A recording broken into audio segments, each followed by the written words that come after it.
Lecture 76 सुहाना हुई बीमार। भाई आप इनकी बातों पर बिल्कुल भी ध्यान मत दीजिए, जो भी हुआ उसे भूल जाए। हो सकता है कि छोटी माँ को कोई गलतफहमी हो गई हो। आजकल उन्हें बहुत गलतफहमी हो रही है बंटी। और एक बात और, तू कब से गलत का साथ देने लगा? मैं गलत का साथ नहीं दे रहा, पर हर घर में छोटी छोटी बातें तो होती रहती है और हमें इन सबको नजरअंदाज करके चलना चाहिए। बंटी की बातें सुनकर नवीन भावना की ओर देखते हुए आप अपने कमरे में जाए। आगे से आपको बंटी परेशान नहीं करेगा। नवीन की बातें सुनकर शिखा वहाँ से चली गई। बंटी उसे जाते हुए देख रहा था। सिंघनिया हाउस। श्रेया बहुत ही ज्यादा घबराई हुई थी, तभी दरवाजे की डोरबेल बजी। श्रेया को लगा कि रजत आया होगा। जल्दी से जाकर वो दरवाजा खोली। सामने विराज को देखकर उसके होश उड़ गए। विराज हंसते हुए बोला, कैसी हो मेरी जान? तुम अभी के अभी यहाँ से निकलो, इस घर में घुसने की कोशिश भी मत करना। श्रेया चिल्लाते हुए बोली, क्यों? मैं क्यों नहीं आ सकता अंदर? श्रेया की बातों को टालते हुए विराज जबरदस्ती अंदर घुस गया। विराज को घर के अंदर देखकर रीचा का खून खौल उठा। आपने फिर से इसे बुला लिया, आपको कुछ शर्म है या नहीं? रीचा की बातें सुनकर श्रेया कुछ नहीं बोली। विराज हंसते हुए, मेरी प्यारी साली साहिबा इतना नाराज क्यों हो रही है? बकवास बंद करो अपनी, मैं तुम्हें इस घर में एक सेकंड भी बर्दाश्त नहीं कर सकती। चलो निकलो यहाँ से। और आप वहाँ खड़ी खड़ी तमाशा क्या देख रही है? बाहर निकालिए इसे। क्या हुआ? इतना शोर क्यों मचा रहे हो तुम लोग? लखन जी कमरे से बाहर आते हुए बोले। जैसे ही उनकी नजर विराज पर गई तो वो हैरानी से अपना चश्मा उतारते हुए बोले, अरे जमाई साहब, इतने दिनों से कहाँ गायब थे? विराज आकर उनके पैर छुआ और हंसते हुए बोला, बस कुछ काम आ गया था तो उसी के सिलसिले में चला गया था। अब आ गया हूँ, अब यही रहूंगा। देखिए जमाई साहब, हमारी मेहरा तो अब नहीं रही। अब आपको अपनी लाइफ में आगे बढ़ने के बारे में सोचना चाहिए। आखिर कब तक ऐसे रहिएगा? किसी एक के चले जाने पर जिंदगी खत्म नहीं होती है। आपको एक नई शुरुआत करनी चाहिए। नहीं बड़े पापा, मैं एक नई शुरुआत नहीं कर सकता। मैं आज भी मेहरा को भूल नहीं पाया हूँ। उसकी जगह मैं किसी और को देने के बारे में सोच भी नहीं सकता। विराज नाटक करते हुए बोला। विराज की बातें सुनकर रीचा और श्रेया दोनों ही अपना सर पकड़ लिया। ये इंसान कितना बड़ा नौटंकीबाज है, इसे जितना तो बहुत ही मुश्किल है। कैसे अपने बातों में सबको उलझा लेता है। रीचा मन ही मन बड़बड़ाए, पहले इसने मेहरादी को मारा और अब ये इतना नाटक कर रहा है। पता नहीं आखिर ये चाहता क्या है, क्यों हमारे पीछे पड़ा हुआ है। श्रेया मन ही मन बड़बड़ाए। विराज उन दोनों को देखकर एक शैतानी मुस्कान मुस्कुरा रहा था। तभी फिर से डोरबेल बजा। श्रेया जाकर दरवाजा खोली तो सामने रजत खड़ा था। रजत को देखकर श्रेया के चेहरे पर खुशी आ गई। रजत तुम आ गए, अच्छा हुआ तुम आ गए। देखो ना वो आ गया है और घर में भी घुस गया। तुम फिक्र मत करो और तुम्हें किसी से भी घबराने की जरूरत नहीं, मैं हूं ना तुम्हारे साथ। रजत, इससे पहले मैं अकेले ये सब झेल रही थी, पर अब तुम मेरे साथ हो। पर डर इस बात का है कि कहीं ये तुम्हें नुकसान न पहुंचाए। मुझे कुछ नहीं होगा, मैं तुम्हारे लिए यहाँ आया हूँ। रजत उसके गालों पर हाथ रखते हुए बोला। श्रेया उसे लेकर अंदर आई। बड़े पापा, इनसे मिलिए, ये मेरे दोस्त रजत अग्रवाल है। रजत आगे बढ़कर उसके बड़े पापा के पैर छुए। खुश रहो श्रेया बेटा, ये तुम्हारे दोस्त बने कैसे? लखन जी का सवाल सुनकर श्रेया मुस्कुराते हुए बोली, बड़े पापा आप अंदर चलिए, मैं आपको सब बताती हूँ। श्रेया रजत और लखन जी को लेकर अंदर कमरे में चली गई। विराज गुस्से से अपनी मुठिया भींच लिया। उसे गुस्से से तिलमिलाता देख रीचा के दिल को ठंडक मिल रहा था। वैसे श्रेया दी और रजत जी की जोड़ी क्या मस्त थी। ऐसा लग रहा था जैसे भगवान इन दोनों को एक दूसरे के लिए ही बनाया है। शट अप, विराज उस पर चिल्लाते हुए बोला। हाउ डेयर यू, तुमने मुझ पर चिल्लाया कैसे? दोबारा ये हरकत की ना तो मुझसे बुरा कोई नहीं होगा। रीचा एक एटीट्यूड के साथ बोली और वहाँ सीधा अपने कमरे में चली गई। विराज गुस्से से अपने कमरे में आया और रजत के मारने का प्लानिंग करने लगा। बहुत घमंड है ना तुम्हें इस दो कौड़ी के इंसान पर, सारा घमंड। तुम्हारा चकनाचूर ना कर दिया तो मेरा नाम भी विराज लूथरा नहीं। सुहाना अभी तक सो रही थी। नवीन जब अपने कमरे में आया तो सुहाना को सोते देख वो हैरान हो गया। ये तो अब तक सो रही है, तबीयत तो ठीक है ना? नवीन उसके पास आया और उसके माथे पर हाथ रखा। उसके शरीर बहुत ही गर्म थे। इसे तो फीवर है, मैं अभी डॉक्टर को कॉल करता हूँ। नवीन डॉक्टर को कॉल करने लगा। तभी वहाँ अर्नव और नीति आए। सुहाना को सोते देख वो भी हैरान थे। ये अभी तक सो रही है। आइनो की रात में लेट तक सोने से आँख भी लेट से खुलती है, पर शाम होने को आए है। अर्नव की बातें सुनकर नीति परेशान हो गई और उसके पास आकर वो उसके माथे पर हाथ रखा। ओ माय गॉड, इसे तो बहुत ही ज्यादा फीवर है। भाभी, मैंने डॉक्टर को कॉल कर दिया है, वो आते ही होंगे। पता नहीं सुहाना को क्या हो गया है, पहले की तरह वो ठीक हो भी पाएगी या नहीं। तू चिंता ना कर, वो ठीक हो जाएगी, अभी डॉक्टर आ रहे हैं ना, वो उसे ठीक कर देंगे। जब से सुहाना अपनी बहन के बारे में सुनी है तब से उसकी ये हालत है। कितना प्यार करती है अपनी बहन से, उसकी याद में अपनी हालत खराब कर ली है। माता रानी रक्षा करे इसकी, नीति प्रार्थना करते हुए बोली। 77 नीति अच्छी बहू होने का नाटक करती है। कुछ ही देर में डॉक्टर वहां आ गए। नवीन उन्हें अंदर लेकर आया और सुहाना की हालत के बारे में सब कुछ बताया। डॉक्टर उसका चेकअप करने लगे। उन्होंने एक इंजेक्शन लगाया और कुछ दवाएं लिखकर नवीन के हाथों में थमा दिया। ये दवाएं आप इन्हें देते रहिएगा। जी डॉक्टर। नवीन उन्हें बाहर तक छोड़ने चला गया। नीति आकर सुहाना के पास बैठ गई और उसके माथे पर हाथ फेरते हुए बोली, ना जाने किसकी नजर लग गई हमारी सुहाना को, क्या हालत हो गई है इसकी। जल्दी ही ठीक हो जाएगी सुहाना, तुम फिक्र मत करो। अच्छा नीति, मैं कमरे में जा रहा हूँ, मुझे ऑफिस के कुछ काम निपटाने हैं। तभी नीति को याद आया कि सुबह अर्नब ने उसे कहीं घुमाने ले जाने का प्लान बनाया था पर उसने मना कर दिया था।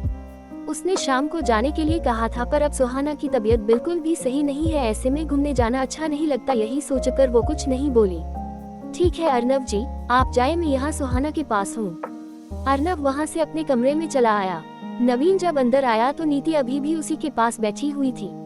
नवीन वहाँ से चुपचाप बिना कुछ बोले चला गया। वो सीधे किचन में आया और 3 कप कॉफी चढ़ाए और एक तरफ सुहाना के लिए हल्दी वाला दूध। कादम्बरी किसी काम से किचन में आई तब नवीन को किचन का काम करता देख वो हैरान रह गई। नवीन, ये तुम क्या कर रहे हो?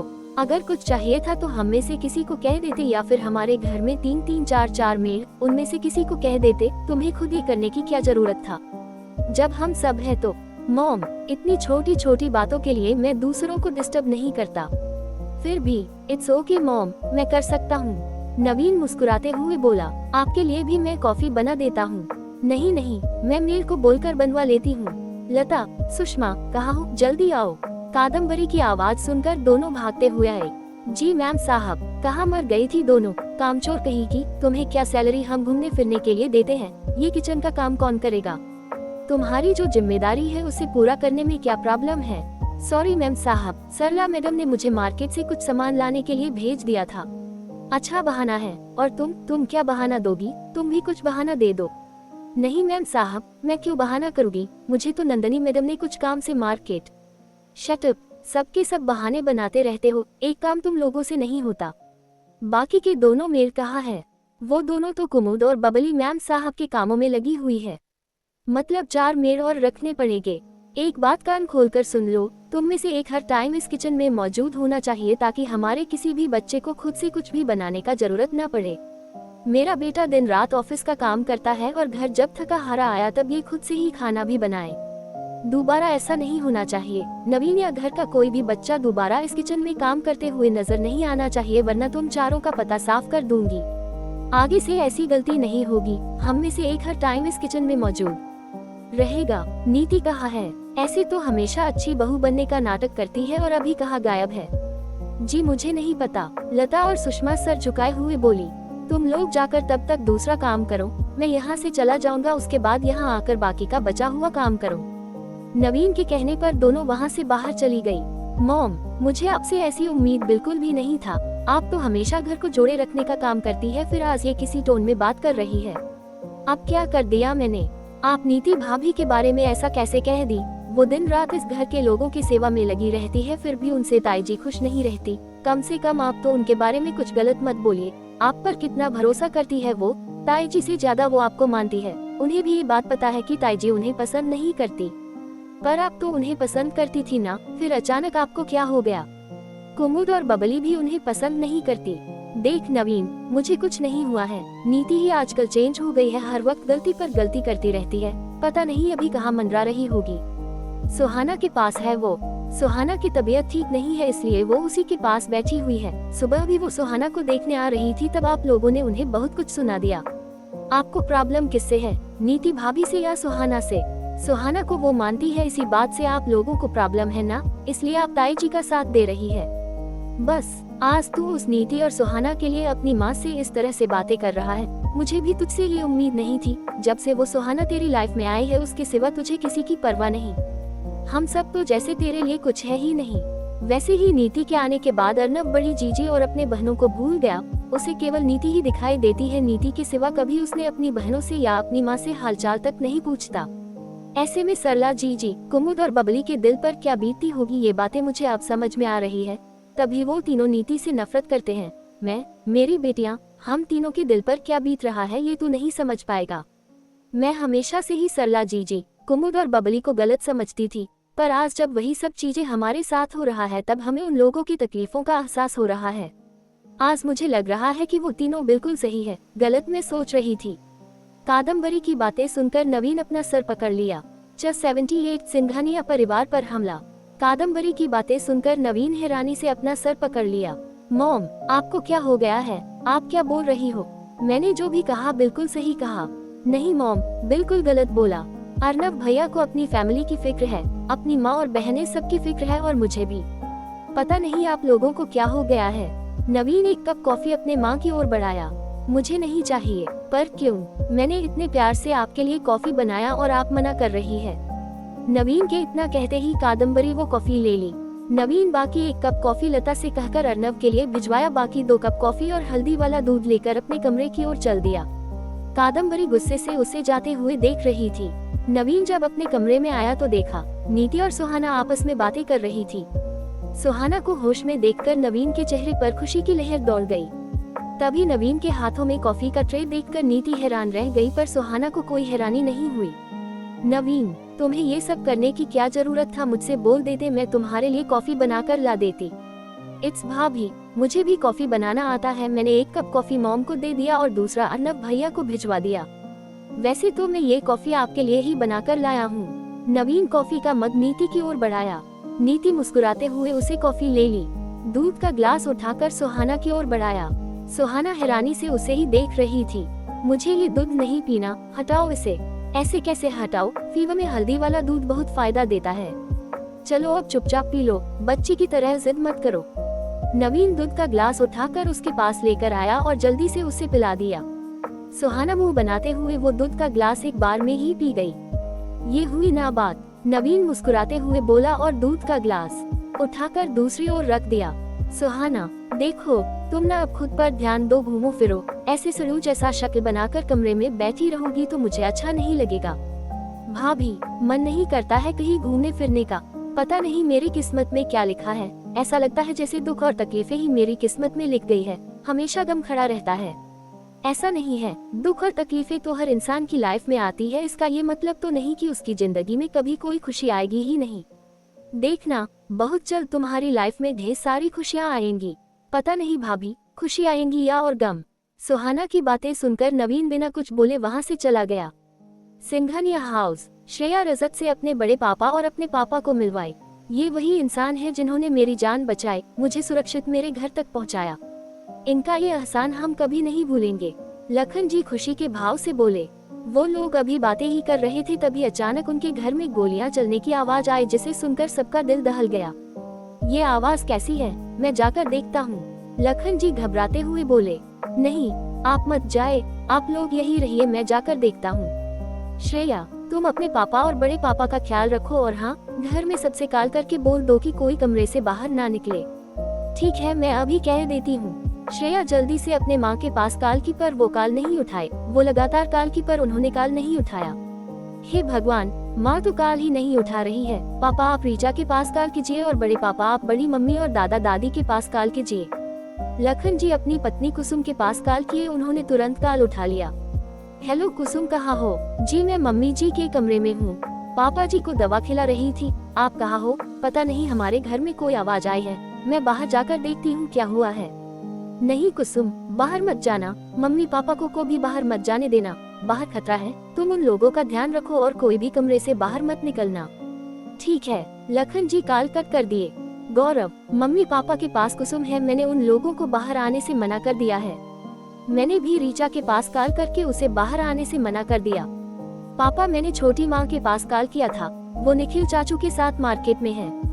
मैंने उन्हें घर आने से मना कर दिया है, पर माँ को क्या हो गया है? वो कॉल क्यों नहीं उठा रही है? श्रेया परेशान होते हुए बोली। आप लोग यही रहिए, मैं बाहर जाकर देखता हूँ। रजत वहाँ से चला गया। श्रेया का मन बहुत घबरा रहा था। रजत बाहर आकर देखा तो 5-6 नाकाबपोश घर में घुस आए थे। जिन्होंने अपने चेहरे पर मास्क लगा रखा था और अपने हाथों में बंदूकें लिए लगातार फायरिंग कर रहे थे। रजत वापस कमरे में आया। उसे कमरे में देखकर सब एक साथ उसकी ओर सवालों भरी नजरों से उसे देखने लगे। बाहर माफिया गैंग के आदमी है, मुझे अच्छे से पता है कि इन लोगों तुम्हारे बारे में पता कर लिया होगा, इसलिए यहाँ हमला कर दिया है। पर आप लोग निश्चित रहिए, मैं अभी अपनी टीम को बुलाता हूँ। वैसे तो मैं अकेले ही काफी हूँ इन लोगों के लिए, पर अगर मैंने कुछ किया तो पूरी फैमिली की जान खतरे में पड़ सकती है। हे भगवान, माँ कहाँ है? मुझे बहुत घबराहट हो रही है, वो कॉल क्यों नहीं उठा रही है? पापा आप ट्राई करो ना। इधर रजत नवीन के पास सीधा कॉल किया। वैसे तो वो डायरेक्टली कॉल नहीं करता है, पर इमरजेंसी की सिचुएशन में कॉल कर सकता है। जैसे ही उधर कॉल रिसीव हुआ, रजत बिना आवाज सुने ही सब कुछ बोल दिया। नवीन का कॉल सुहाना रिसीव की थी। नवीन अपना फोन गलती से वहीं भूल गया था। रजत का कॉल देखकर उसने तुरंत कॉल उठा लिया। इससे पहले कि वो कुछ बोलती, रजत सब कुछ बोल दिया, जिसे सुनकर सुहाना को एक और झटका लगा। 79 नीति का हुआ एक्सीडेंट। जैसे ही सुहाना ने फोन पर रजत की बातें सुनी, उसके तो होश उड़ गए। फोन उसके हाथों से छुटकर नीचे गिर गए। नीति वहीं पर मौजूद थी। सुहाना के हाथों से फोन गिरता देख वो हैरान रह गई। क्या हुआ सुहाना? सब ठीक तो है? नहीं, कुछ भी ठीक नहीं है, सुहाना मायूसी से बोली और कमरे से निकलकर बाहर भागने लगी। नीति भी उसके पीछे पीछे आई। सुहाना रुको, कहाँ जा रही हो? तुम्हारी तबीयत ठीक नहीं है, सुहाना रुको। नीति चिल्लाते हुए उसके पीछे पीछे भागी। नीति की आवाजें सुनकर अर्नव कमरे से भागता हुआ बाहर आया। नीति को ऐसे भागता देख वो हैरान रह गया, वो भी उसके पीछे पीछे आया। नीति रुको, अर्नव पीछे से आवाज दिया, पर नीति तो सुहाना के पीछे पीछे थी। सुहाना हाल से भागते हुए बाहर की ओर आई। सुहाना के पीछे पीछे नीति भी आई और नीति के पीछे अर्नव। अर्नव अभी हाल में ही था, तभी उसके आवाज सुनकर सभी हाल में इकट्ठा हो गए। अर्नव भैया क्या हुआ? बबली हैरानी से पूछी। पता नहीं बबली, मैंने अभी नीति को चिल्लाते और भागते हुए देखा। मैं देखकर आता हूँ। नीति का नाम सुनकर बबली का मुंह बन गया। सिर्फ उसका ही नहीं बल्कि कुमुद, सरला और कादम्बरी सबके मुंह बन गए। रेहा, नैनी और खुशी को ये सुनकर अच्छा नहीं लगा, वो भी अर्नव के पीछे पीछे जाने लगी। तभी कादम्बरी उन्हें रोकते हुए बोली, तुम लोग कहाँ जा रही हो? मॉम, मैं नीति भाभी को देखने जा रही हूँ, पता नहीं उन्हें क्या हो गया। कोई जरूरत नहीं है जाने की, नाटक कर रही होगी और क्या।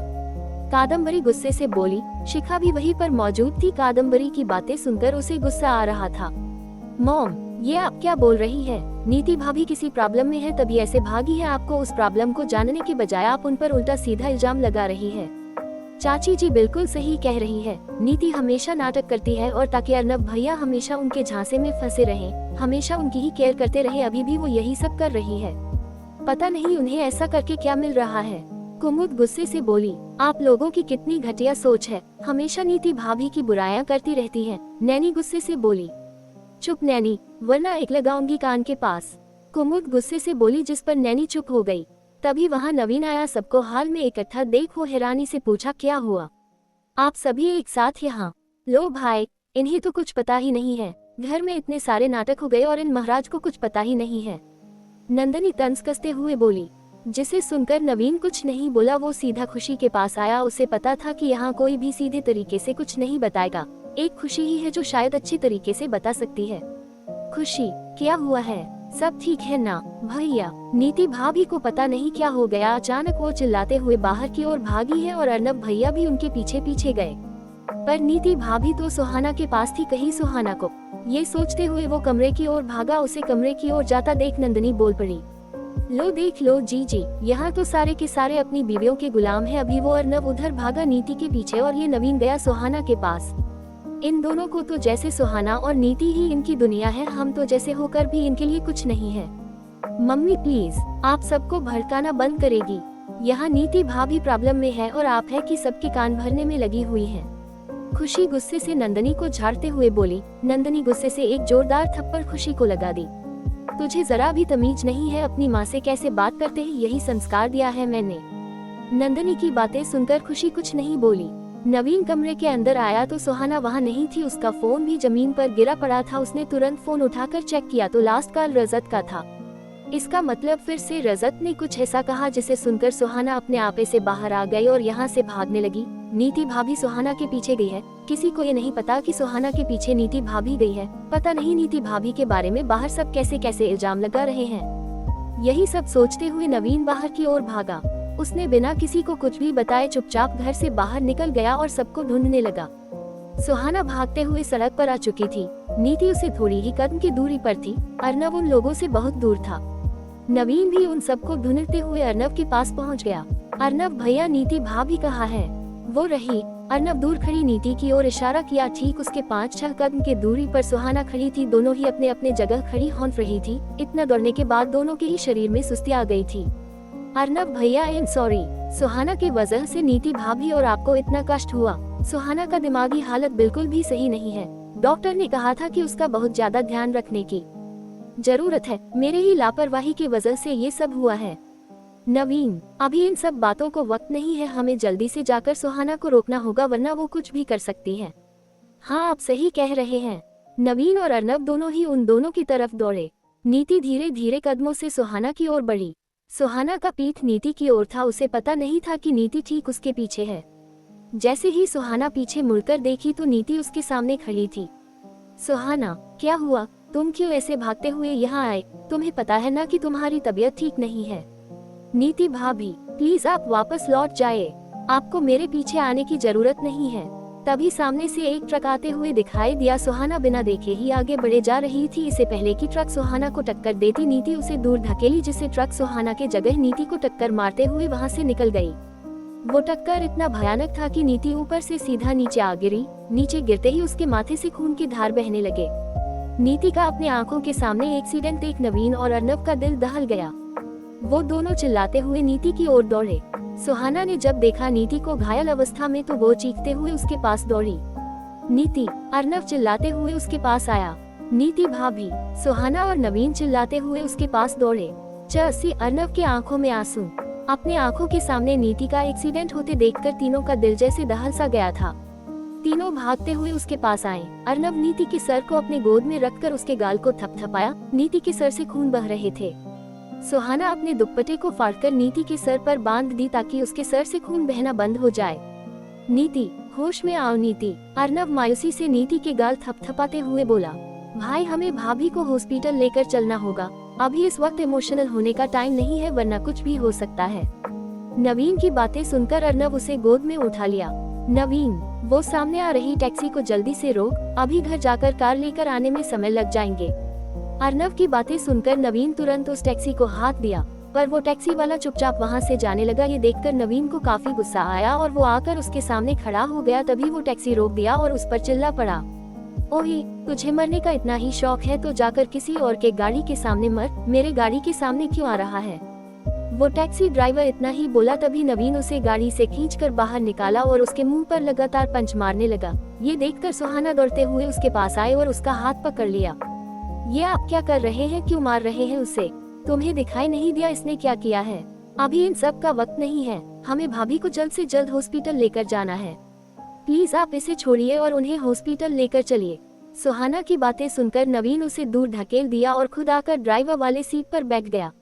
भैया, जल्दी से भाभी को लेकर आइए। अर्नव भागते हुए आया। तभी सुहाना पिछले सीट का दरवाजा खोल दी। अर्नव आकर सबसे पहले नीति को लिटा दिया और खुद आकर उसके पास बैठ गया और उसके सर को अपने गोद में रख लिया। सुहाना आकर नवीन के बगल में बैठ गई। नवीन उसे गुस्से से घूरने लगा।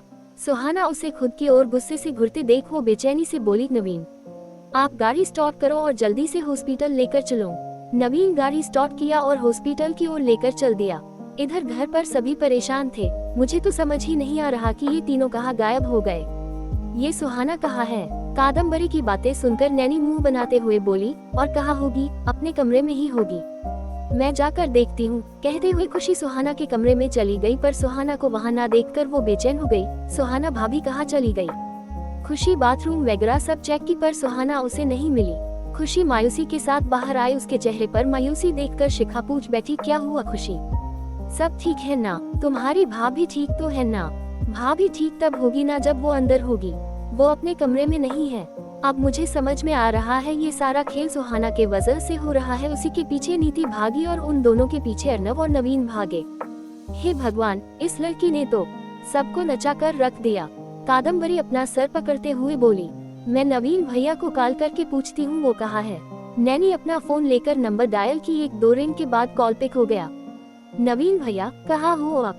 मैं सुहाना बोल रही हूँ। जस्ट शट अप, तुम्हारी हिम्मत कैसे हुई नवीन भैया का फोन लेने की? मुझे मेरे भैया से बात करनी है, तुमसे नहीं। बताओ कहाँ है नवीन भैया, और उनके फोन तुम्हारे पास क्या कर रहे हैं? 1 मिनट मेरी बात तो सुन लो। सुहाना घबराते हुए बोली, मुझे कुछ नहीं सुनना, मुझे नवीन भैया से बात करनी है, फोन उन्हें दो। वो अभी यहाँ नहीं है। यहाँ नहीं है का क्या मतलब है? कहाँ है नवीन भैया, जवाब दो। वो हॉस्पिटल में है, हम लोग अभी हॉस्पिटल में है और नवीन कुछ इंजेक्शन और दवाइयाँ लेने गए हैं। व्हाट, हॉस्पिटल में? नैनी के मुंह से हॉस्पिटल का नाम सुनकर सरला और कादम्बरी दोनों का दिल दहल सा गया। उन दोनों को अपने अपने बेटे को लेकर चिंता होने लगी। हे भगवान, मेरा बच्चा पता नहीं किस हाल में होगा। नैनी तू मुझे फोन दे। सरला जी उसे फोन मांगी। नैनी वो फोन उनकी ओर बढ़ा दी। ए लड़की, बता मेरा अर्नव कहाँ है? वो ठीक तो है ना? अगर उसे कुछ हुआ ना तो मैं तुम दोनों को नहीं छोड़ूंगी। ताई जी, अर्नव भैया बिल्कुल ठीक है, पर नीति भाभी ठीक नहीं है, उनका एक्सीडेंट हो गया है, अभी हम लोग उन्हें हॉस्पिटल लेकर आए हैं, आप लोग जल्दी से यहाँ आ जाए। क्या एक्सीडेंट? सरला के मुंह से एक्सीडेंट सुनकर कादम्बरी और सबका दिल घबराने लगा। किसका एक्सीडेंट हुआ जीजी? कादम्बरी घबराते हुए बोली, नीति का एक्सीडेंट हो गया है और अभी वो सभी हॉस्पिटल में है। सरला घबराते हुए बोली। नीति का एक्सीडेंट सुनकर रेहा, नैनी, खुशी और शिखा इन चारों के होश उड़ गए। कुमुद और बबली को ज्यादा फर्क नहीं पड़ा। हमें अभी के अभी हॉस्पिटल चलना चाहिए, रेहा घबराते हुए बोली। रेहा की बातों को सभी ने सपोर्ट किया। मैं भी तेरे साथ चलती हूँ, शिखा घबराते हुए बोली। हाँ हाँ बिल्कुल। रेहा और बाकी सभी जल्दी से बाहर की ओर भागे। सबके सब कार में बैठे और वहाँ से निकल गए। शिखा, रेहा, नैनी और खुशी एक कार में बैठे हुए थे। रेहा खुद ही ड्राइव कर रही थी। सरला, कादम्बरी और नंदनी ये तीनों एक कार में बैठे हुए थे। इन तीनों का कार ड्राइवर चला रहा था। बबली, कुमुद और दादी माँ एक कार में थी जिसे कुमुद ड्राइव कर रही थी। इधर सुहाना बाहर बैठे आंसू बहा रही थी। उसे कुछ दूरी पर अर्नव बैठा हुआ था। अर्नव का बहुत ही बुरा हाल था, आंखों से लगातार आंसू बह रहे थे। तभी नवीन डॉक्टर के बताए हुए इंजेक्शन वगैरह लेकर पहुंचा और नर्स को दे दिया। अर्नव को रोता देख वो उसके पास आया और उसके कंधे पर हाथ रखकर बोला, भाई संभालो खुद को, भाभी को कुछ नहीं होगा, देखना वो अंदर से ठीक होकर बाहर आएगी।